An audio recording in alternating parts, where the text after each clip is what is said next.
कि सरफरोशी की तमन्ना अब हमारे दिल में है, देखना है दम कितना बाजुए कातिल में है। हम लोग इनके डंडे से डरने वाले में से नहीं है। हम लोग ना डरे थे, ना डरे हैं, ना झुके थे, ना झुके हैं। वो बहन 1 सप्ताह से भूख हड़ताल पे बैठी है। कल उसकी तबीयत अचानक बहुत बिगड़ चुकी थी। जब तक इस गूंगी बहरी सरकार को झुकाएंगे नहीं, तब तक दम नहीं लेंगे। नमस्कार, इस वक्त मैं गांधी मैदान में हूँ। गांधी गेट नंबर 10 पे आप देख सकते हैं यहाँ पे कितनी ज़्यादा भीड़ है। 25 तारीख को ऐलान हुआ था कि जितने स्टूडेंट जो प्रोटेस्ट कर रहे थे गर्दनीबाग पटना में, वो यहाँ पर आके यहाँ से मार्च निकालेंगे और सीएम आवास का जो है वो घेराव करेंगे। छात्रों के सपोर्ट में आप यहाँ पे आ चुकी हैं, क्या बोलना चाहिएगा इस प्रोटेस्ट के बारे में? मैं बिल्कुल यही कहना चाहूँगी तानाशाही गूंगी बहरी सरकार को कि अभ्यर्थियों को अब इतना आप ना सताएं कि वो अब उब जाएं आपसे और ये उग्र हो जाएं।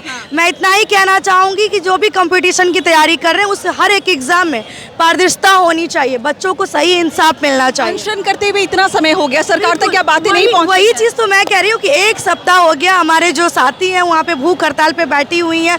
सरकार कहती है बेटी बचाओ बेटी पढ़ाओ। अब बताइए वो बेटी जानवी जो मेरी बहन है, वो बहन 1 सप्ताह से भूख हड़ताल पे बैठी है। कल उसकी तबीयत अचानक बहुत बिगड़ चुकी थी। क्या सरकार को ये दिखाई नहीं दे रहा है? अगर बेटी बचेगी नहीं तो फिर बेटी पढ़ेगी कैसे और रिजल्ट कैसे लाएगी? मैं बस इतना ही कहना चाहती हूँ ये गूंगी बहरी सरकार को कि सरफरोशी की तमन्ना अब हमारे दिल में है, देखना है दम कितना बाजुए कातिल में है। अब ये कफन हम लोग बांध चुके हैं सर पे। जब तक इस गूंगी बहरी सरकार को झुकाएंगे नहीं, तब तक दम नहीं लेंगे। ये अभ्यर्थियों को कम आंकने की कोशिश में लगे हुए हैं। मैं बिहार सरकार को बता देना चाहती हूँ, शिक्षा मंत्री को बता देना चाहती हूँ, मिस्टर तिवारी को, ये वो अभ्यर्थी है, ये वो लोग हैं जो देश का दिशा और दशा तय करते हैं। कहीं बिहार सरकार का दिशा दशा तय ना कर दे, इसकी चिंता करे सरकार। कल एजुकेशन कंट्रोलर का एक बयान आता है, कहा जाता है कि हाथी चले बाजार और कुत्ता भौंके हजार। मतलब ये कंपैरिजन कुत्तों से कंपेयर करना ये कहाँ तक उचित है? और बिहार सरकार ने जो संज्ञान लिया, जो निलंबित करने का काम किया, मैं इसके लिए उनको धन्यवाद देना चाहती हूँ, ताकि आने वाले अधिकारी इस तरह की बात बोलने से पहले परहेज करें। लेकिन क्या हम लोग कुत्ता बिल्ली है? आप सोचिए, एक ने कॉकरोच कहा तो कॉकरोच कहाँ घुसा जो आज पलायन करने को मजबूर कर दिया शिक्षा मंत्री को। और वही बिहार में इन्होंने गलती करने का काम किया है। बीपीएससी के अधिकारी ने जिस प्रकार से कुत्ता और बिल्ली कह के संबोधन किया इस अभ्यर्थियों को, तो मैं उनको कह देना चाहती हूँ कि सोचिए, ये लोग कहाँ काटेंगे, इलाज भी नहीं करवा पाएंगे। ये वही कुत्ता लोग हैं। आप लोग यहाँ से मार्च निकालने वाले हैं और आगे में पुलिस प्रशासन की पूरी टीम तैनात है। कहीं ना कहीं उनकी तरफ से भी पूरा प्रयास होगा कि आप लोग मार्च जो है वो आगे की तरफ ना बढ़ाएं। क्या कहना चाहिए? मेरा प्रयास रहेगा कि हम आगे तक पहुँचे। हमारी जो सीएम आवास घेराव है, हम लोग वहाँ तक पहुँचे। सरकार को अगर हम लोगों की बातों को संज्ञान लेना है, डेलीगेटेड टीम को बुलाया जाए, उनसे वार्ता की जाए। अगर सफल वार्ता हो जाएगी, हम लोग क्यों जाएंगे घेराव करने?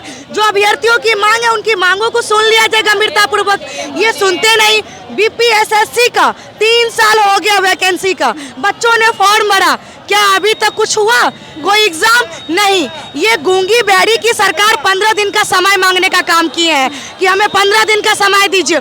जो 3 साल में कुछ नहीं किया, जो 2 साल में कुछ नहीं किया, वो 15 दिन में क्या कर लेगा? इसके पहले प्रोटेस्ट में लाठियां चलाई गई, पत्थर चलाए गए, वाटर कैनन चलाया गया।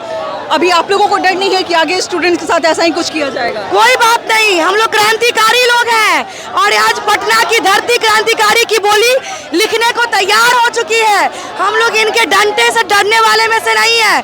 हम लोग ना डरे थे, ना डरे हैं, ना झुके थे, ना झुके हैं। लेकिन इस सरकार को, गूंगी बहरी सरकार को झुका कर दम लेंगे, ये प्रण लेते हैं। ये प्रण लेते हैं कि ये गूंगी बहरी सरकार को झुका कर ही दम लेने का काम करेंगे। बहुत बहुत धन्यवाद हमारे साथ जुड़ने के लिए। आप देख सकते हैं प्रोटेस्ट जो है वो आगे की तरफ बढ़ रहा है। अभी हम गांधी मैदान 10 नंबर गेट पे हैं। बाहर पुलिस की तैनाती बहुत ज़्यादा है। अगर आप बाहर देखेंगे तो वहाँ से ही प्रशासन की शुरुआत हो जाती है। बहुत सारे प्रशासन के लोग आपको देखने को मिल जाएंगे। तमाम स्टूडेंट जो है वो आगे बढ़ रहे हैं। इनका जो लास्ट डेस्टिनेशन होगा वो है सीएम आवास। सीएम आवास के घेराव के लिए ये लोग यहाँ से आगे बढ़ रहे हैं। हम लोग भी चलते हैं बाहर इनके साथ में और आपको दिखाते हैं। तब तक के लिए बहुत बहुत शुक्रिया जुड़ने के लिए। देखिए यहाँ पटना के छात्रों का आंदोलन कैसे आगे बढ़ रहा है, आपको यहाँ पे नजर आ जाएगा। प्रशासन यहाँ पे उन्हें रोकने का प्रयास कर रही है। लग रहा है आगे बढ़ पाएंगे आप? कहाँ बढ़ देगा मैडम, आगे जा नहीं दे रहा। सब टुकड़े टुकड़े में छात्र लोग बट गए, आधा पीछे आधा आगे, कुछ उधर चल गया। स्ट्रैटेजी यही होगी तब तो। यस मैम, सब गड़बड़ा गया, सब जिधर तिधर हो गया। हम लोग अपना अधिकार की मांग कर रहे हैं। वहाँ पे भूखे लोग बैठे हुए हैं लेकिन कोई नहीं जा रहा है, तो हम लोग को जाने दिया जाए। नहीं, हम लोग को जाने दिया जाए। बैठा हुआ रहता है। वहाँ पे मतलब आप यहाँ पे छात्रों को देखेंगे तो छात्र पूरी कोशिश कर रहे हैं कि छात्र आगे बढ़ पाए। प्रशासन इस तरफ आप दिखाइए, मेरी बाई तरफ अगर आप दिखाएंगे प्रशासन की पूरी टीम आपको यहाँ पे नजर आ जाएगी। छात्र इस तरफ नजर आ जाएंगे आपको, कोशिश कर रहे हैं लेकिन छात्रों को आगे नहीं बढ़ने दिया जा रहा है। बहुत मुश्किल से गेट नंबर 10 से जो है वो छात्र यहाँ तक पहुँचे हैं। इसके आगे डाक बंगला होते ही ये लोग आगे की तरफ बढ़ेंगे, लेकिन मुझे नहीं लगता है कि प्रशासन इतनी आसानी से इनको आगे की तरफ आने देगी।